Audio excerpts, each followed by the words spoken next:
Quero agradecer imensamente e, de pronto, a esse convite que o Vinícius estendeu a mim. Foi uma satisfação poder receber esse convite e uma satisfação ainda maior poder estar aqui com vocês, participando dessa aula. Realmente, se fosse de forma presencial, eu não teria condições de participar. Estou aqui em São Paulo, abarrotado de atividades virtuais, né? Quem já dá aula sabe como está sendo essa coisa toda, e cheio de trabalho, enfim, e a possibilidade do virtual nos confere esse encontro hoje. Então, Vinícius, eu quero agradecer imensamente esse voto de confiança, e espero que nós tenhamos aqui momentos que possam ser, de fato, proveitosos, sobretudo para os alunos que estão participando aqui. Bom, eu sou o Rafael Belling, e eu moro aqui em São Paulo, mas eu sou capixaba, assim como vocês, nem todos vocês, enfim, mas a maioria de vocês. Eu nasci aí no Espírito Santo, nasci em Vitória, mas morei o tempo todo em Cariacica, e depois, quando fiz 15 anos, fui estudar na ADL. Então, conheço alguns de vocês da ADL, e estudei lá nos anos de 2008 a 2010. Fiz parte da primeira turma do curso de liderança comunitária com ênfase em música. Nem sei se é assim que se chama mais. O Wendel depois pode falar sobre isso, mas era assim que se chamava na época. E eu me formei no ano 2010, naquela turminha que recebeu o piano pela primeira vez.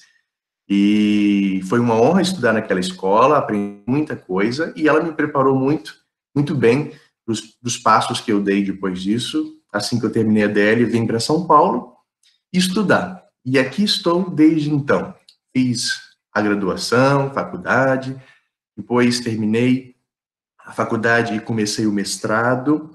A faculdade foi em música e foi em educação artística, uma graduação dupla. Depois que terminei, fui fazer mestrado na Universidade Estadual de Campinas, a Unicamp, onde eu pude estudar um pouco sobre os processos de aprendizagem musical à luz da psicologia vigotskiana. Vygotsky foi um psicólogo russo que estudou muito o processo de aprendizagem humano, e eu, a partir da psicologia dele, comecei a estudar como as pessoas aprendem música. Enfim, Depois terminei o mestrado, comecei o doutorado. Agora, não mais na música, não mais na Unicamp, mas na Unesp, a Universidade do Estado de São Paulo, e estou fazendo um doutorado em educação. E tenho estudado também uma aproximação entre educação e música, estudando uma pedagogia brasileira chamada pedagogia histórico-crítica, mas, enfim, isso não nos interessa muito. O que interessa é que, nesse tempo todo, eu trabalhei como professor de música e estive à frente de corais, de grupos, de adultos, de crianças, de jovens, de idosos, ensinando música e compartilhando tudo aquilo que a gente vai aprendendo ao longo dos anos. E não vai ser diferente hoje com vocês. A nossa conversa é justamente sobre música e como ensinar música. O que eu quero falar para vocês hoje é o seguinte: nossa tarefa nesta manhã é conversar um pouco sobre o processo de aprender e de ensinar música. E, obviamente, trazendo reflexões para a flauta doce. Pelo que eu vi, muitos de vocês, a maioria de vocês, já ensina, ou pelo menos ensinou em algum momento, flauta doce.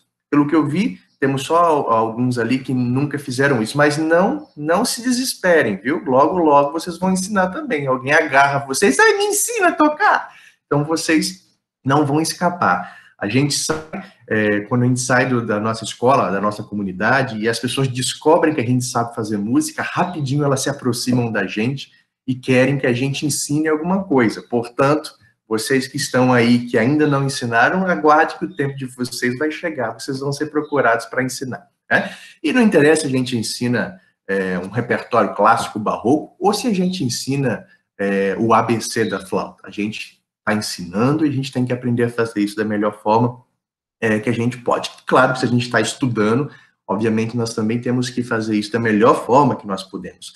Então, o título da nossa aula de hoje é Aprender e Ensinar Música, reflexões para o trabalho educativo com a flauta doce. Tá? Eu vou apresentar aqui para vocês algumas ideias, vou trazer algumas curiosidades, vou fazer provocações a vocês, para vocês saírem daqui inquietos, sempre questionando o que vocês já fazem, o que vocês sabem, para que a gente possa, de fato, ter um crescimento. Né? A nossa aula ela vai ser dividida em 3 sessões, para vocês terem uma visão ampla do que nós vamos falar hoje. A primeira sessão é essa que nós estamos fazendo, de apresentação, de explicar, de contextualizar. Na segunda sessão, nós teremos uma conversa propriamente dita sobre música, o que é música, como a gente aprende, como a gente ensina música, pensando um pouco sobre ensino de música.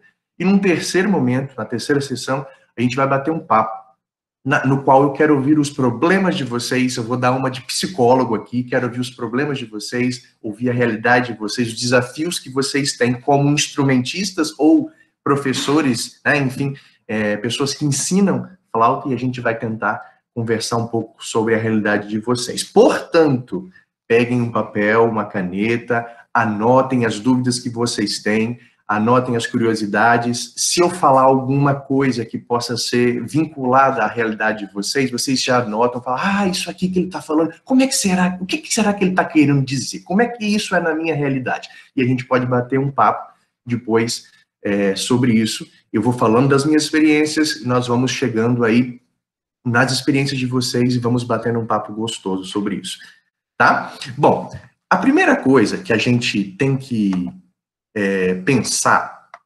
sobre quando a gente decide falar sobre música é o seguinte: por que nós precisamos aprender música? Por que nós ensinamos música? Por que aprender e ensinar música? Se eu fizer essa pergunta para vocês e pedisse para que todos vocês respondessem, eu tenho certeza que cada um de vocês teria uma resposta. Nós não vamos fazer isso em função do tempo que nós temos. Mas vocês poderiam dizer, eu acho que a música, ela alegra, a música, ela me inspira, a música me conforta, me consola. É por isso que eu aprendo música, por isso que eu ensino música. Porque a música transformou a minha vida e eu quero ensinar. Esse é o meu caso, por exemplo. Eu fui para a DL, como vocês ouviram dizer, aos 15 anos, e eu não sabia o que era desafinado e afinado.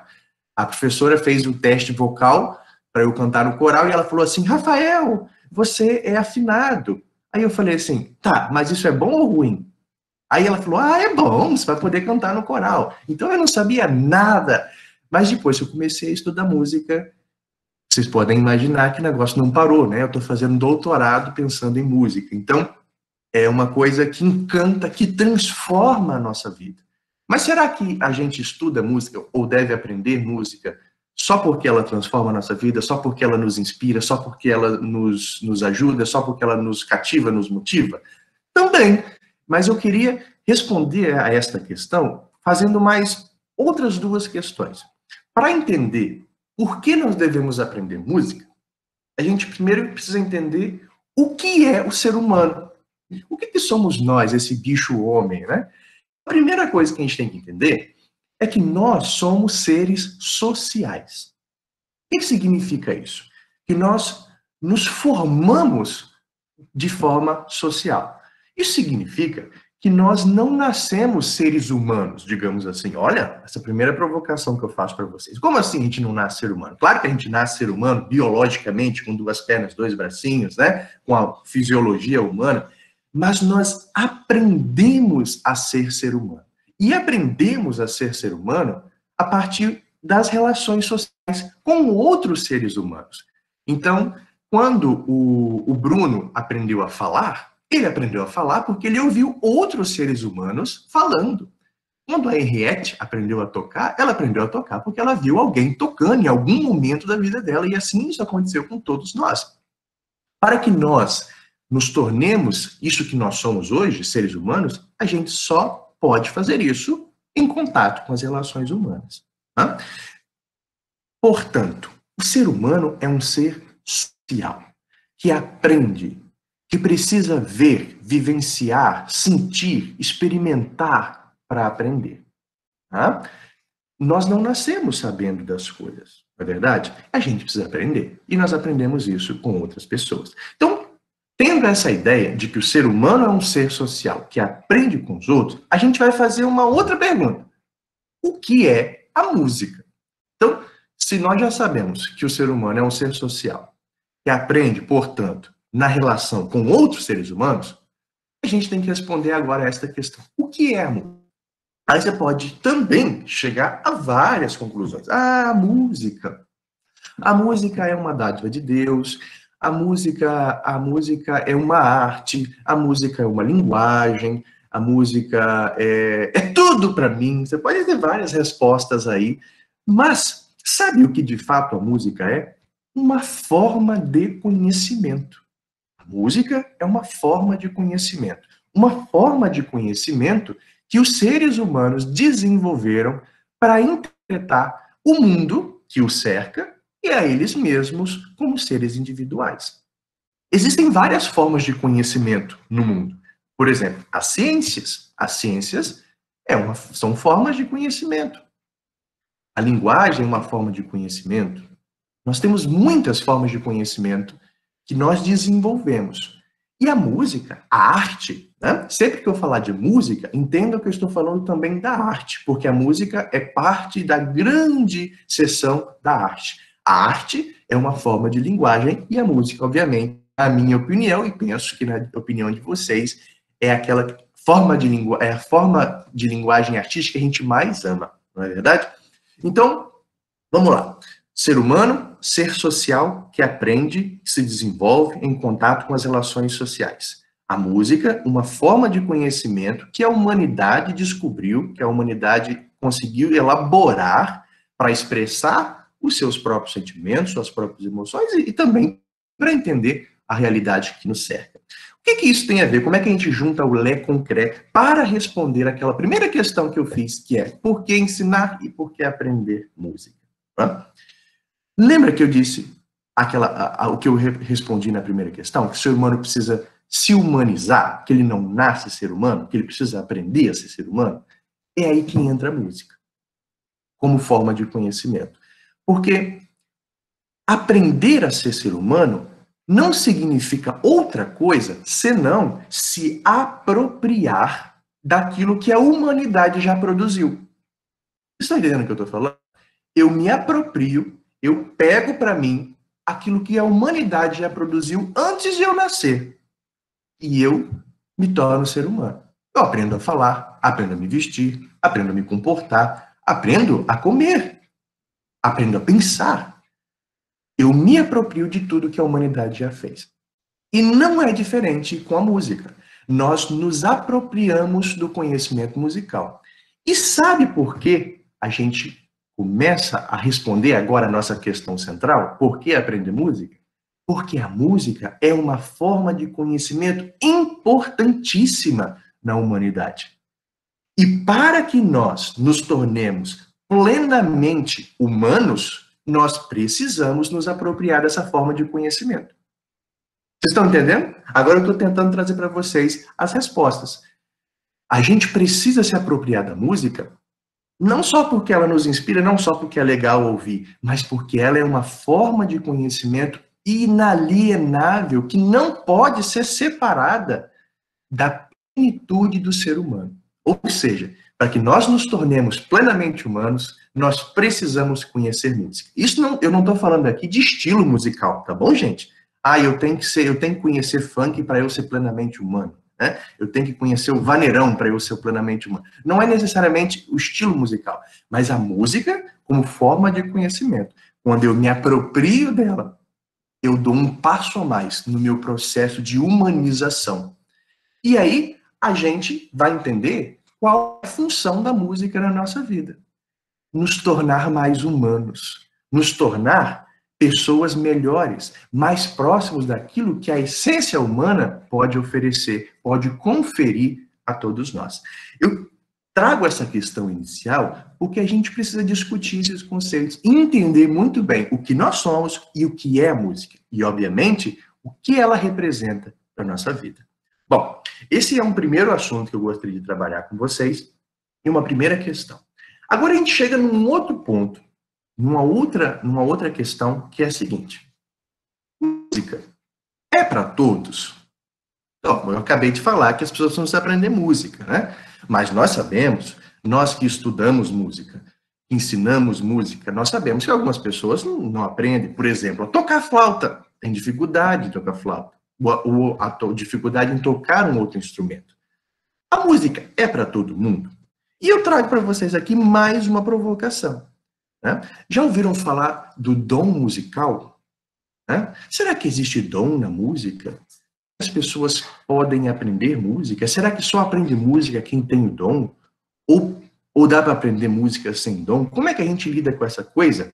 Como eu, instrumentista, vou avaliar se eu tenho ou não dom para música?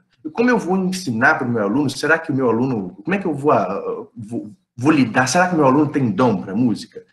Ou não?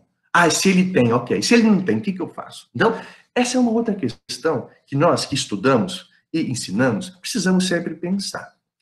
E aí, eu queria trazer para vocês uma tese central, de que todas as pessoas podem aprender música. Anotem isso. Todas as pessoas podem aprender música. Mas e aquelas pessoas que têm dificuldade? Mas eu tive um aluno que, nossa, mas ele era tão ruinzinho, tadinho. Ele tinha até boa vontade, mas não foi para frente. Gente, olha, eu desisti dele. Aí ele mesmo desistiu. Né? Como assim? Como a gente lida com essa questão? Bom, primeira coisa, a gente tem que entender que a música, ela é uma potencialidade humana. Como assim uma potencialidade? Deixa eu explicar isso para vocês. Todos nós que estamos aqui falamos. Todos nós que estamos aqui sabemos ler, não é verdade? Agora eu pergunto, levanta a mãozinha aí, quem conhece alguém que não sabe ler? Alguém conhece alguém que não sabe ler? Olha, quase todos vocês levantaram a mão, né? Mas por que essa pessoa não aprendeu a ler? Porque ler é uma potencialidade humana. Todos nós podemos potencialmente aprender a ler. Mas nós só leremos se alguém nos ensinar a ler. É isso que significa a questão da potencialidade. A música também é uma potencialidade humana. Todos os seres humanos podem fazer música? Não. E sim, dialeticamente falando, sim e não. Sim, porque a música é uma potencialidade, assim como todos nós podemos falar, assim como todos nós podemos ler, assim como todos nós podemos escrever, como a nossa espécie conseguiu chegar a esse patamar do desenvolvimento biológico evolutivo, nós também podemos aprender música. É claro que existem problemas de ordem biológica. Existem pessoas que não enxergam, mas nós temos aqui, inclusive, uma pessoa que não enxerga. Mas essa é uma questão biológica. Nós não podemos até não enxergar com os olhos, mas podemos enxergar de outras formas. Depois a Dalila pode contar para a gente das muitas formas que ela consegue enxergar o mundo. Porque nós também criamos outros recursos para fazer as nossas potencialidades acontecerem. Eu estou dando essa volta toda porque eu quero dizer para vocês o seguinte, que todas as pessoas podem aprender música. Veja que eu comecei com essa frase e estou terminando com ela. A música é, portanto, uma potencialidade humana. Todos nós podemos fazer, mas nem todos nós faremos da mesma forma. Por quê? Porque então algumas pessoas aprendem música mais rápido, outras pessoas aprendem música mais devagar. Bom, esse é um assunto muito longo, muito vasto. Mas a aprendizagem musical é um processo longo, é um processo histórico, um processo que começa desde a concepção, desde lá quando você está na barriguinha da sua mãe. Então, tudo isso interfere no nosso aprendizagem, na nossa velocidade, na rapidez com a qual nós aprendemos música, né? Vamos supor aqui, nós temos dois Brunos aqui, tem o Bruno Krieger e o Bruno, rapaz, Steinmiller, que nome, hein? Rapaz, é isso mesmo? Isso. Vamos lá. Esses dois Brunos, né? Suponhamos que um deles, a mãe não teve leite, não conseguiu dar mamar para ele. Vamos supor, o Bruno Krieger. O Bruno Krieger não mamou no peito da mamãe. Mas o Bruno Steinmiller mamou por 3 anos. Eita, que diferença boa, né? Será que isso pode interferir na nossa aprendizagem musical? Por exemplo, Rafael, como assim mamar tem a ver com música? Vou dar só um exemplo para vocês verem como isso pode definir muita coisa. O Bruno Steinmiller, que mamou por 3 anos, teve que aprender a sugar o leite do peito da mamãe.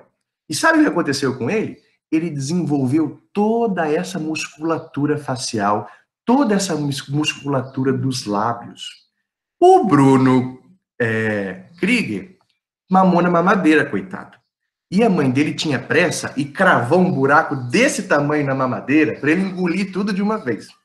E ele não precisou fazer força para mamar. Ele só virava assim, ó, glu, glu, glu, glu, glu, glu, e o leitinho caía na boca dele. E aí, de repente, o Bruno Steinmiller e o Bruno Krieger vão estudar trompete quando eles fazem 6 aninhos de idade. Ah, e aí quem sabe tocar trompete, eu sei que alguns de vocês têm um envolvimento muito grande com metal, sabe que a gente tem que fazer uma embocadura, a gente precisa de uma consistência, uma rigidez nos lábios, não é verdade?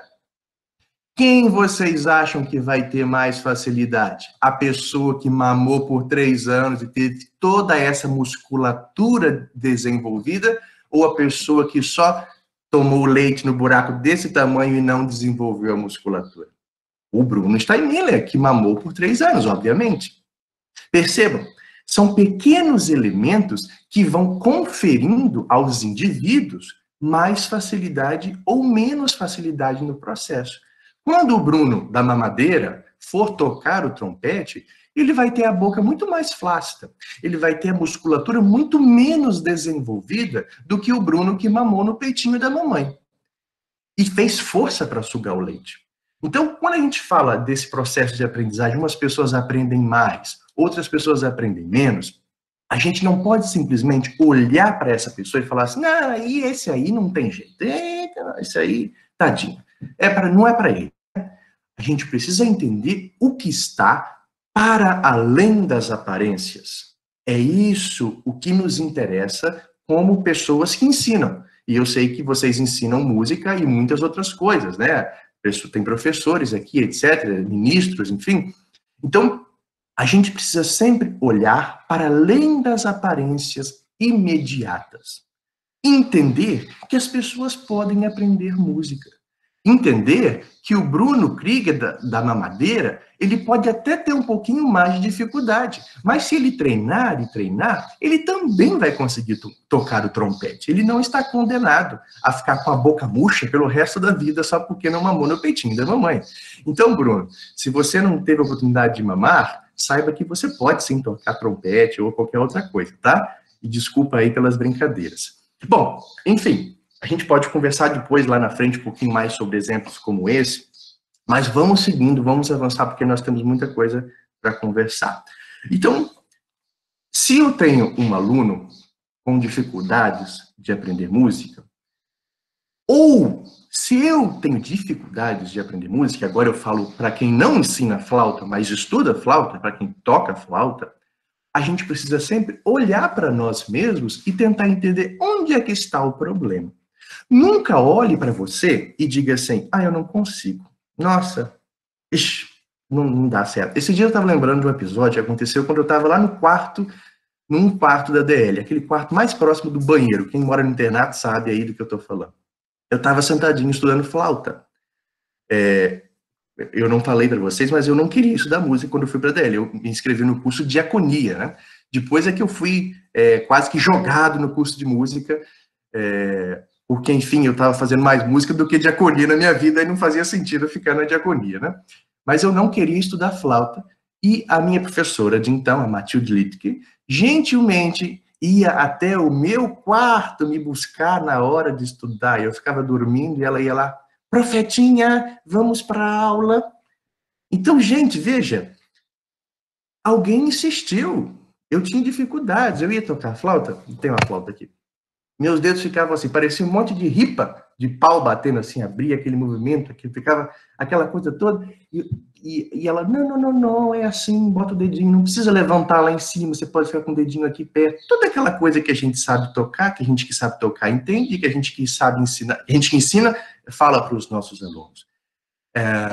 E teve um episódio que eu estava aprendendo a tocar flauta contralto. E vocês sabem que nós temos aqui a nota Ré. Essa aqui é uma flauta soprano, mas a gente tem aqui, quando faz essa posição, a nota Ré, que é aquela notinha mais aguda, com um buraquinho meio fechado atrás. E é difícil para quem está começando. Eu estava tão irritado que eu falei assim comigo mesmo, não, esse negócio não é para mim. Eu fiz 50 vezes aquela nota Ré e ela não saía. E eu fiquei pensando, mas todo mundo, o Rafael Pagum que consegue. O Rafael, eu consigo? A professora consegue. Não que eu fosse melhor do que eles, pelo amor de Deus, não era essa a questão. Mas eles têm o mesmo dedo que eu e têm a mesma flauta que eu. Eles conseguem, eu não consigo? Como assim? Como é que isso é possível? E eu treinei, fiquei tão injuriado que teve uma hora que eu peguei a flauta, taquei na parede. O meu colega de quarto até saiu do quarto e falou que esse cara tá louco, vou ver o que está acontecendo. Enfim, mas momentos que a gente olha para a gente mesmo e fala, não, eu não dou conta, eu não consigo. Não faça isso, não taque as suas flautas pela parede. Né? O que a gente tem que sempre fazer é olhar para nós mesmos e tentar entender. O problema, às vezes, pode estar no fato de que eu preciso de mais treino. Eu fiz 20 vezes e não consegui. Mas depois depois de 21 vezes, eu comecei a conseguir. E lá nas 50, eu estava bem, estava conseguindo fazer. Então, a gente sempre tem que olhar e identificar qual é o nosso problema. Às vezes pode ser o treino, às vezes pode ser um outro problema de outra ordem. A gente tem que analisar sempre caso a caso. Então, nunca olhe para você e diga, música não é para mim. Vocês, obviamente, não vão dizer isso porque vocês todos são musicistas, né, em certa medida. Mas nunca olhe para os alunos de vocês e pense, esse aí não pode aprender música. Quando eu trago esta provocação para vocês do dom ou não musical, eu não quero dizer outra coisa senão o seguinte. Quando você entra numa sala, quando você senta do ladinho de alguém para ensinar música, você pode pensar o que você quiser. Você pode achar que existe um dom maravilhoso, que Deus tocou em você e só você tem esse dom. Você pode achar que o que você quiser. Mas você precisa olhar para todos os seus alunos como pessoas com potencialidade de aprender música. E isso é importante. Olhem primeiro para vocês, se vocês ainda não têm certeza disso, olhem primeiro para vocês, entendam que vocês podem, e depois, uma vez que vocês já saibam disso, olhem sempre para os seus alunos com aquele olhar. Ele pode. E se ele não aprende, é meu dever como professor, ou como colega, como alguém que está ajudando, instruindo, encontrar um caminho para ele aprender. Tá entendendo? Ó, vou dar um exemplo para vocês. Nós temos aqui a Dalila. Ela não consegue enxergar. Se ela não tivesse os olhos para enxergar, como ela não tem, ela nunca poderia ler. Triste, né? Nós temos tanta coisa maravilhosa de literatura nesse planeta e ela nunca vai poder ler? Não. As pessoas que sabiam enxergar desenvolveram, obviamente com a ajuda das pessoas que não enxergavam, uma técnica para se ler com a pontinha dos dedos. A gente consegue ler de outra forma.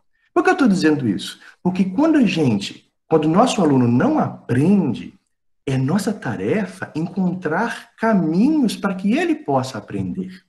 Ah, mas o meu aluno, Rafael, o problema é com ele, viu? Ele é muito ruim mesmo, viu? Eu não sei mais o que fazer. Bom, é verdade que existem alunos preguiçosos, alunos que não se dedicam, né? Alunos que ficam dormindo no quarto, que precisam ser chamados pela professora, como eu fui. Então, existem esses casos, é verdade. Mas, na maioria dos casos, o nosso aluno, às vezes, precisa de paciência, precisa de instrução. E é por isso que eu já parabenizo vocês. Porque vocês que ensinam flauta estão aqui tentando aprender. Primeiro nessa conversa mais teórica comigo e depois lá à tarde com a Henriette, onde vocês vão poder tocar e treinar técnicas e tudo mais. Então, vocês que estão aqui já estão de parabéns, porque vocês já estão dando um passo gigantesco nessa direção de encontrar caminhos para a gente aprender música. Então, eu vou trazer uma reflexão um pouquinho mais aprofundada, mas que vai ser facilmente compreendida por qualquer pessoa que nunca estudou música ou que está bem no início desse processo. Tá? Primeiro é o seguinte, hoje nós temos muitas formas de ensinar música, mas nem sempre foi assim. Existe aquilo que nós chamamos de ensino conservatorial. O que é o ensino conservatorial? É quando a pessoa vai a um conservatório e estuda música. Isso era muito comum, ainda é muito comum em algumas cidades, mas era muito comum no século passado, no século XX. No século XIX também, as pessoas iam a conservatórios e ali aprendiam música. Mas como era esse ensino conservatorial?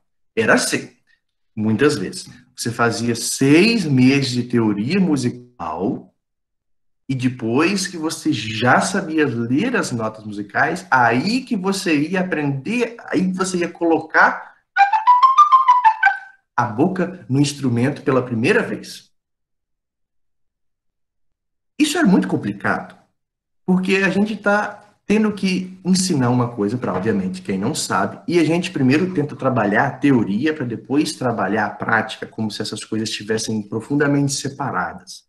O que eu estou querendo dizer é que o ensino conservatorial, ele tinha muitos problemas no sentido de que muitas pessoas não aprendiam música. Entravam para estudar música, entrava um número grande. E lá no final, quem se formava eram só poucos, 2, 3, 4, 20%, 5%, 10% dos alunos que entraram.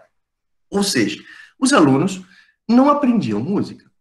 E lá no finalzinho do século XIX e no início do século XX, e durante todo o século XX, a primeira metade, vamos dizer assim, do século XX, algumas pessoas começaram a pensar em novas formas de ensinar música.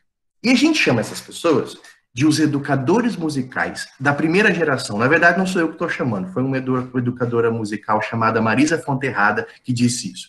Ela chamou os educadores musicais da primeira geração porque eles foram os primeiros a pensar que a música poderia ser ensinada de forma diferente. E é isso que eu quero aprofundar com vocês. A música pode ser ensinada e aprendida de formas diferentes. Eles criaram os chamados métodos ativos para ensinar música. O que é o método ativo para ensinar música? É quando a gente descobre técnicas, recursos que vão para além de eu sentar aqui na minha cadeira ou ficar em pé aqui e o meu aluno sentar lá nas cadeirinhas dele e ficar ouvindo o que eu estou falando. Né?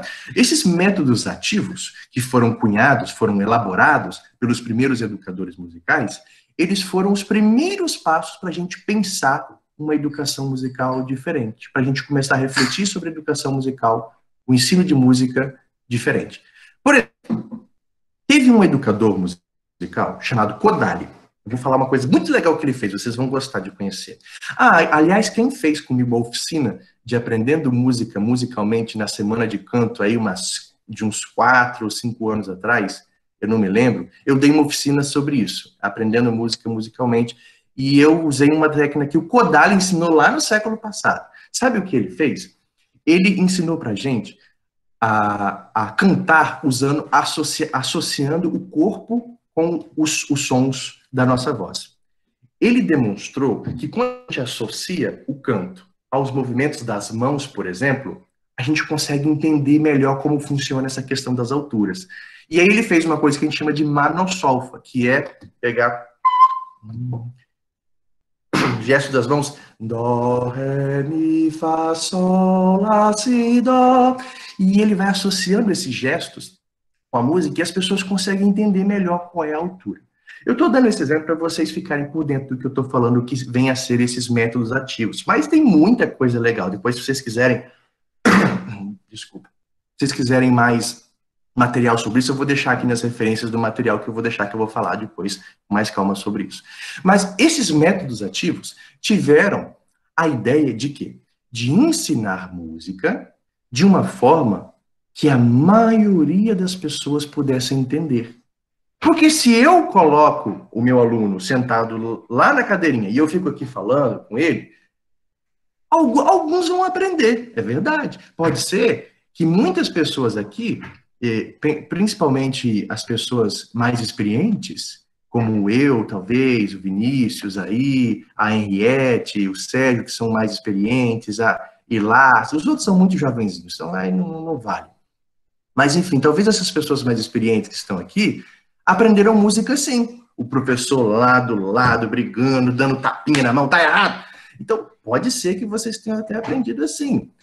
Dá para aprender música assim? Dá, é verdade que dá para aprender.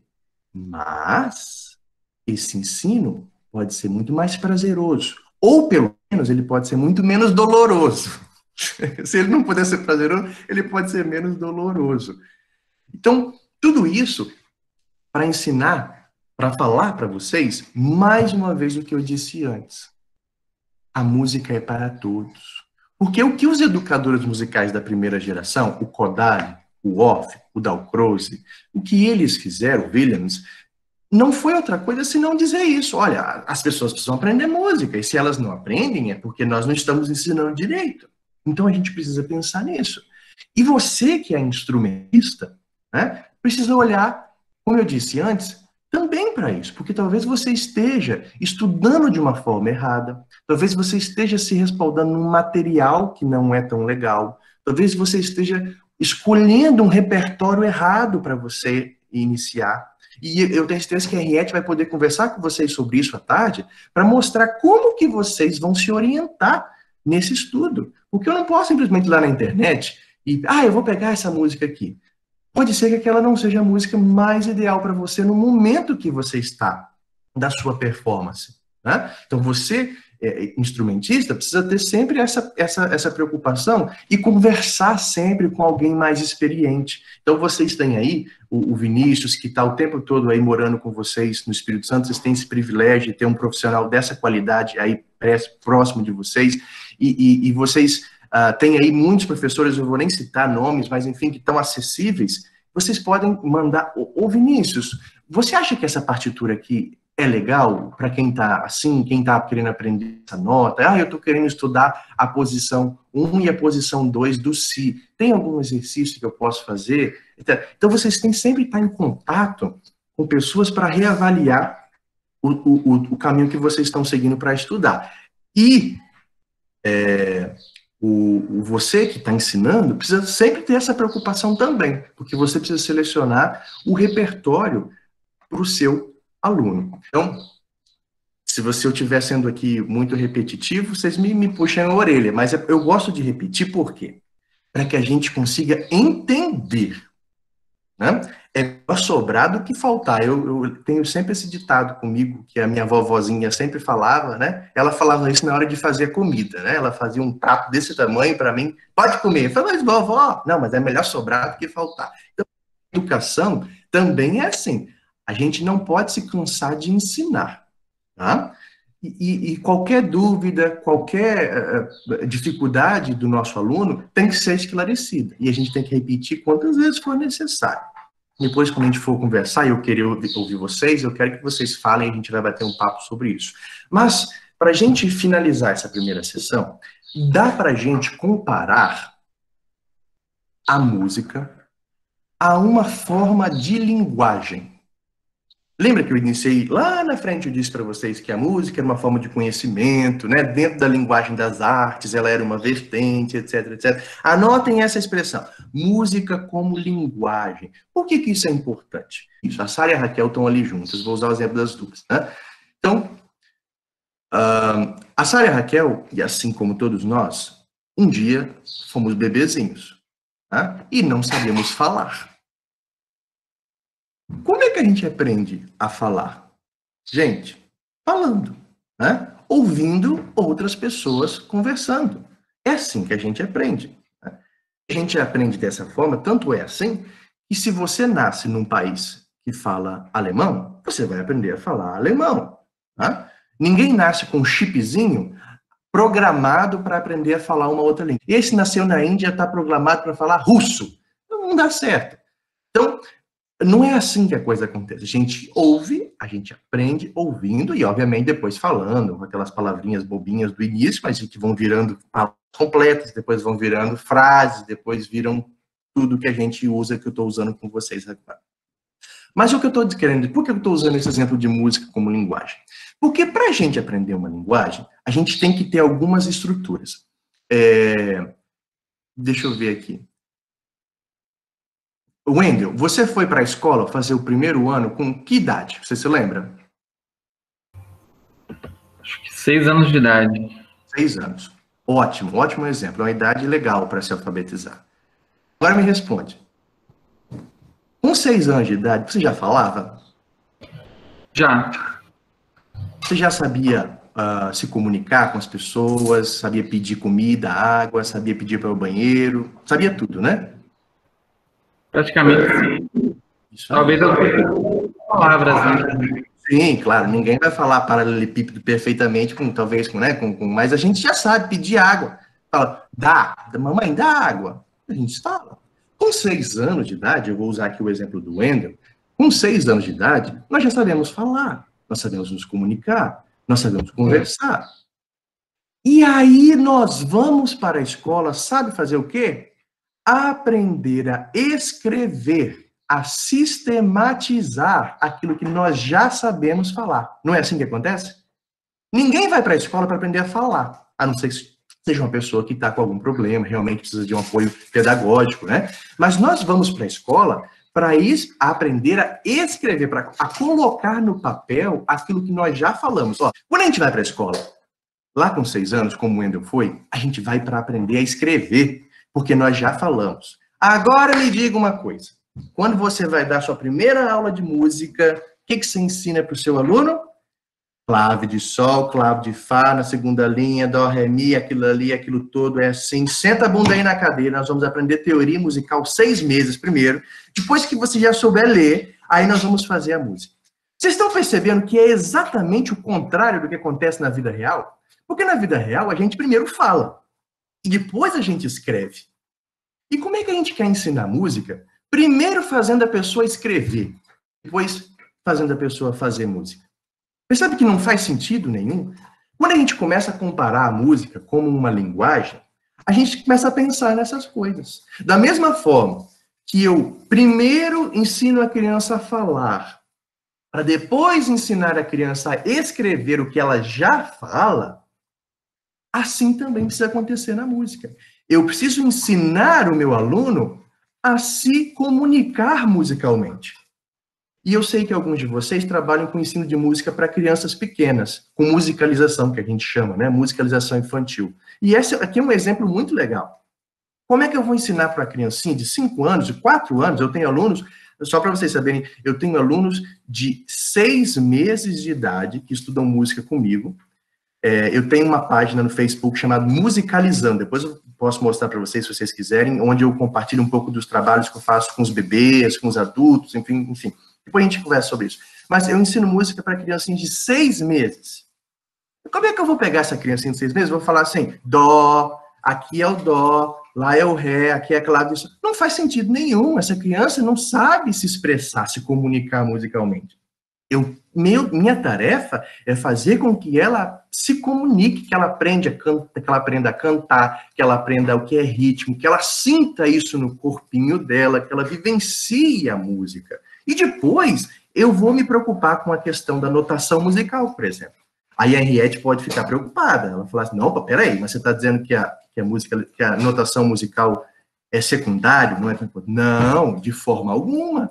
Aprender a escrever música é fundamental, muito importante.